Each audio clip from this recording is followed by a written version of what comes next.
Hey everybody, it's Jason Blaha here, and it's time for a dynamic effort bench press day.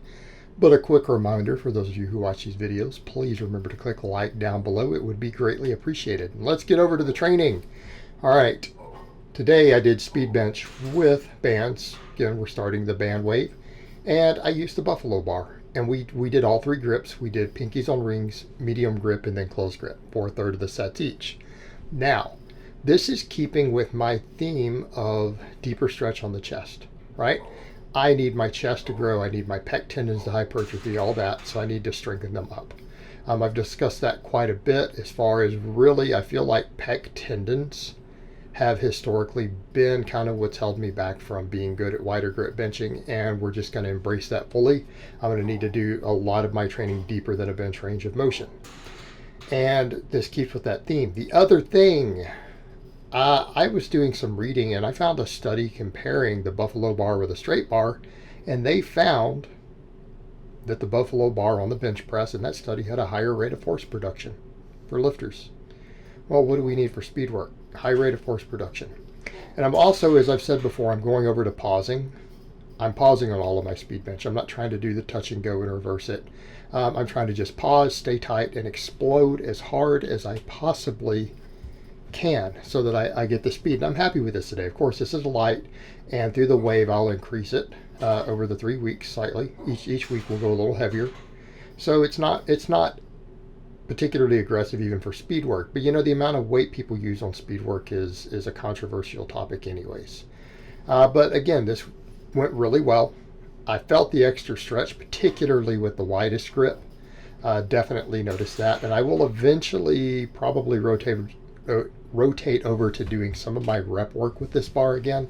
I want to make sure my chest is in a good place for that. I feel like at the moment I can get away with just doing the pause bench rep work, using the normal bar, using standard, which would be, standard bench press, right? And we're doing that. And we only do that once a week anyways.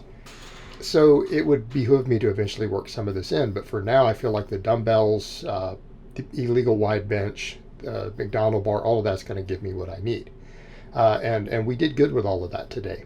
Like, I'm actually quite happy with all the supplemental work. A lot of my supplemental work PR'd. So we're getting stronger on all these dumbbell movements, and that's a good thing. We need to see that.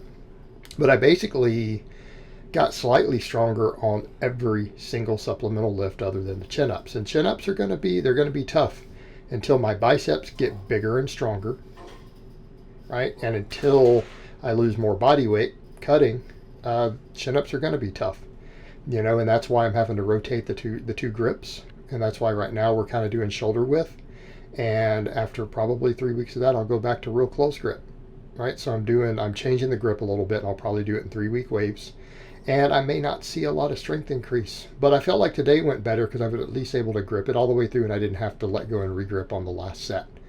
Because grip gets pretty tough on this. Some people, I think someone asked me, why am I wearing the wrist wraps? Because of the grip. I need that extra tightness so that I can grip this bar, because that bar is slightly thick. And again, I'm doing a lot of weight for a lot of reps, so I'm hanging a long time, right? Keep in mind my body weight. I'm up over 200 pounds. So that even that 25 pounds added, it really adds up when I'm having to try to go a full range of motion at the bottom, because I'm trying to bring myself to a complete stop at the bottom of my range of motion. And, that adds extra hang time. That's adding more total tension time here. And it makes the grip start to really get tough near the end, right? It makes it really tough. Now, my grip training is good because, again, I do dead hang every morning. I'm down to only do one, and I just basically hold on about as long as I can, which is about 45 seconds right now. And I only do one a day now. I just do one every morning. And I feel like that's sufficient for that. And, of course, I do all the loaded carries. I'm doing my split squats with dumbbells. So I've got a lot of grip-intensive work. So my grip is going to continue to improve in general right now. But on movements like this, it gets really, really challenged.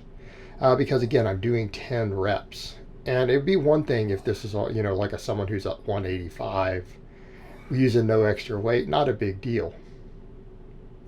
Not the case for me. So that's a lot of weight hanging. So again, I may be stuck for just a little bit with 10s, and I'll just rotate the grips and keep working the supplemental lifts. And I'm not worried about maxing on it. Some people say, well, you are going to need to do some maxes. I do. I agree. And I will eventually. And I've said before, you need to do chins and pull-ups that way if you want to get truly strong on them.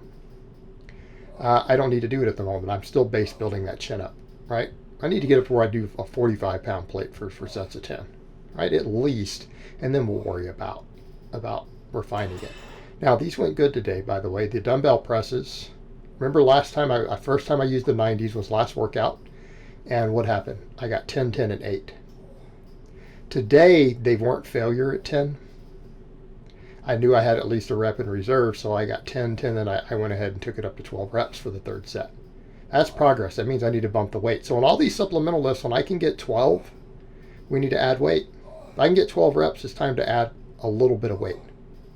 So we may take those up 2.5 pounds.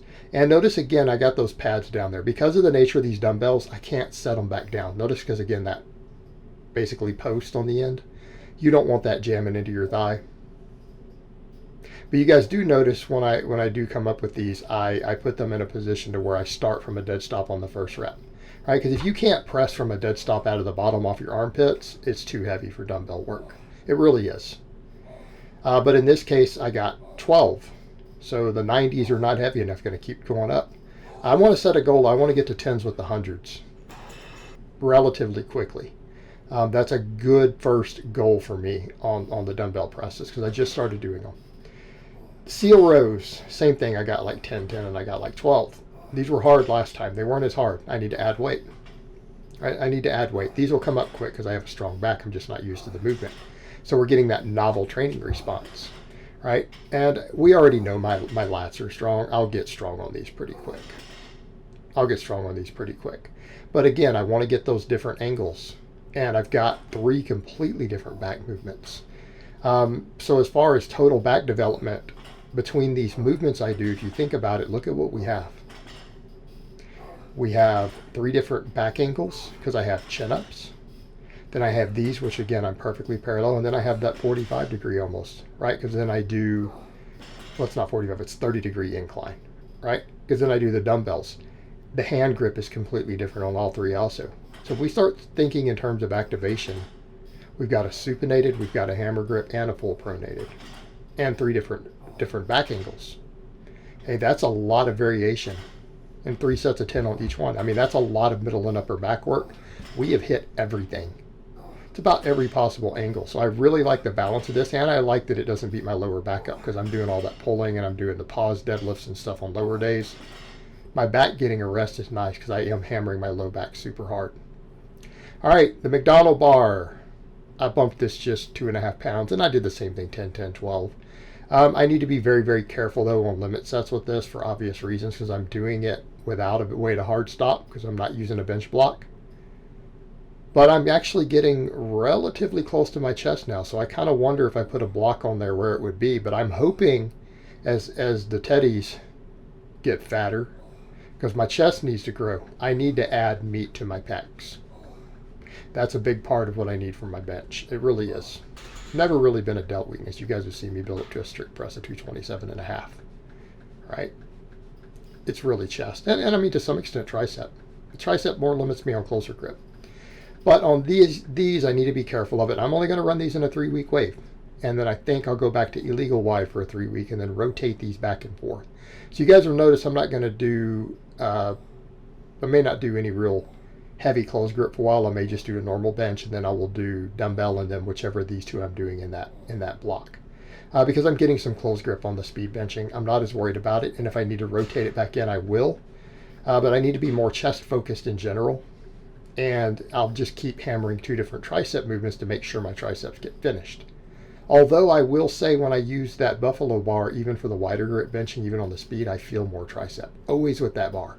Even with a wider grip, I've noticed that for some reason.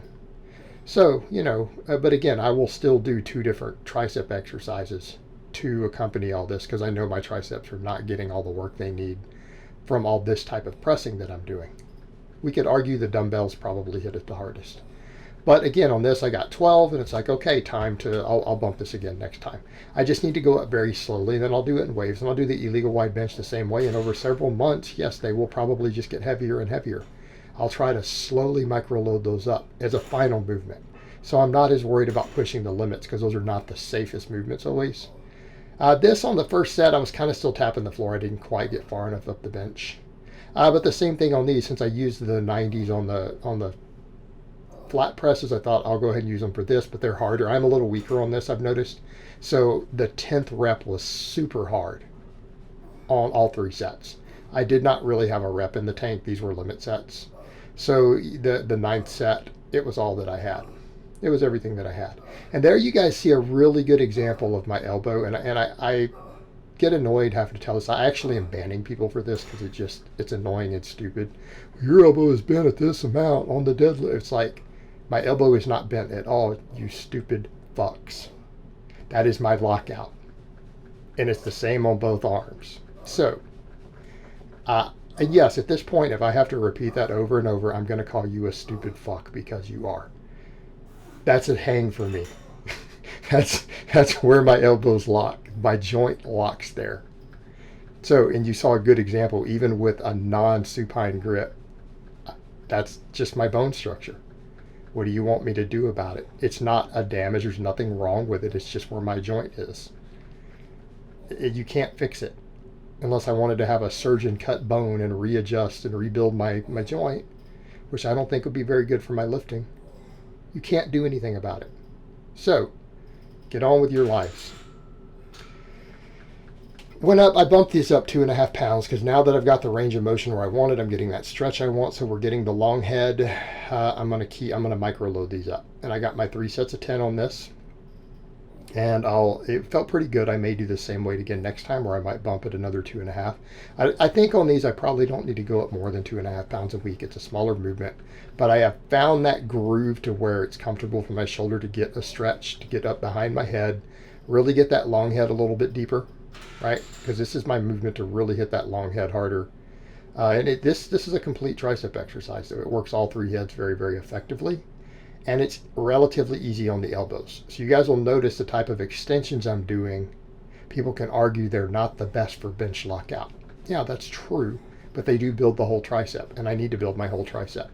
And if bench lockout starts becoming a problem on a wider grip, I can just hammer my close grip again, or close grip with chains. I don't think it's going to be my limit right now on the wide grip. So I'm just going to build my triceps for hypertrophy. I'm going to pick 2 really good tricep movements, hit 2 different angles, and just try to maximize all 3 heads. All right, curls. Again, this way I don't have to put any stress on my back. Doing heavy standing curls, incline curls. We could argue this is one of the best bicep developers you can get. Why? You have a full range of motion of the bicep. And we get a stretch reflex. All right, this will have good carryover to my chins. I feel like if I could keep getting stronger on these, my chins will go up, and we did get stronger.